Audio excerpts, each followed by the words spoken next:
चलिए हो जाइए तैयार। हम लोग पढ़ चुके थे एनसीईआरटी का क्वेश्चन बाकी था। एनसीईआरटी का 1.4 का क्वेश्चन नंबर 3 बाकी था, भाषा से संबंधित क्वेश्चन था जिसको हम लोग अभी बनाए नहीं थे।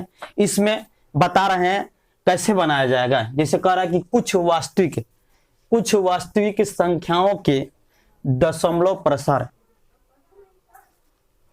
नीचे दर्शाए गए हैं। प्रत्येक स्थिति के लिए निर्धारित कीजिए कि यह संख्या परिमेय संख्या है या नहीं। यानी पता लगाना है कि यह दी गई जो संख्या परिमेय संख्या है या परिमेय संख्या नहीं है। यदि यह परिमेय संख्या है और p बटा q के रूप की है तो q के अभाज्य गुणनखंडों के बारे में आप क्या कह सकते हैं। यानी अभाज्य गुणनखंड के बारे में आप क्या कहिएगा। जैसे क्वेश्चन यहाँ पे दिया हुआ है 43.1234 करके कहां तक 9 तक। तो यहाँ क्या है, इस संख्या को यहाँ पे उतार दिए हैं और ये जो दशमलव है दशमलव हटाएंगे, एक तो छुपा रहता है नीचे। इसके बाद कितना 2 2 4 2 6 2 8 1 9, तो 9 शून्य बैठा देंगे। 1 2 3 4 5 6 7 8 9 9 शून्य बनाएंगे। यानी बैठाने पर इसका हम लोग एलसीएम निकालेंगे रफ में कहीं अन्य पेज पर।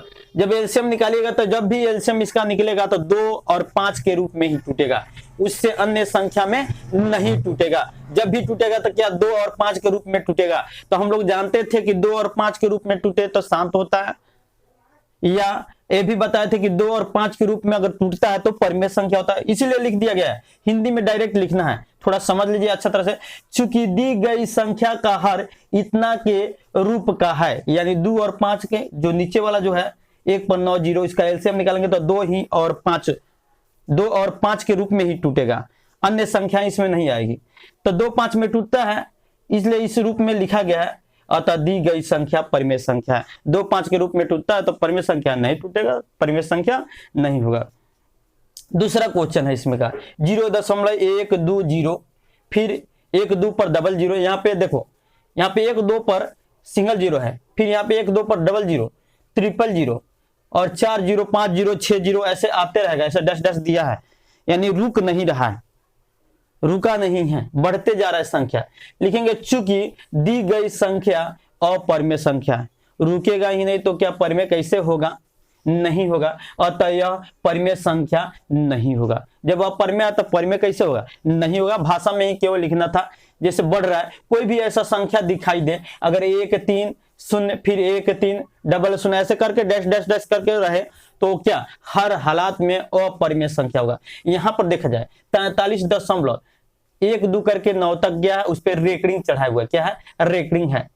तो इसके बारे में हम लोग क्या कहते हैं, चूंकि दी गई संख्या अशांत आवर्ती है। अशांत मतलब आता रहेगा, शांत नहीं रहेगा, कटेगा छटेगा, पूरा फाइनल भाग देने पर कटे छटेगा नहीं, यानी उसी संख्या को क्या करेगा, दोहराता रहेगा। अशांत आवर्ती मतलब कहा जाता है जो संख्या गया यहाँ पर, फिर जब हम भाग देंगे तो फिर 1 2 3 करके 9 आएगा, फिर भाग देंगे 1 2 3 करके 9 आएगा, ऐसे करके आता रहेगा, इसलिए अशांत आवर्ती कहा गया।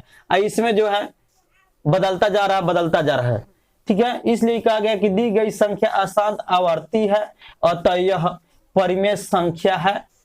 अब देखो अशांत आवर्ती है, परिमेय संख्या है, तथा इसको p बटा q के रूप में लिखने पर q का अभाज्य गुणनखंड 2 के पावर n और 5 के पावर m के रूप का नहीं होगा। अगर इसको कोशिश करेंगे कि नीचे बटा के चिन्ह देकर 1 देकर दशमलव हटाकर लिखने के लिए, तो हम लोग नहीं लिख सकते। क्यों नहीं लिख सकते हैं, एक बार अंक दोहराया है, एक बार यहां तक अंक चला गया, फिर भाग देंगे तो इतना ही अंक फिर दोहराएगा, फिर भाग देंगे उतना ही अंक फिर आगे दोहराएगा। तो कितना नीचे हम शून्य बैठाएंगे कोई पता नहीं है, कन्फर्म नहीं है, इसलिए इसको 2 के पावर n और 5 के पावर m के रूप में नहीं तोड़ सकते हैं। चलिए, अगर ज्यादा दिक्कत हो, समझ में ना आए तो कमेंट भी कीजिए और ज्यादा से ज्यादा लाइक कीजिए, ज्यादा से ज्यादा सब्सक्राइब कीजिए और सब बच्चों के पास पहुंचाइए जो पढ़ने वाले हैं। अब नेक्स्ट में हम चलते हैं, अगले चैप्टर में चलते हैं, यानी हम लोग पढ़ेंगे बहुपद।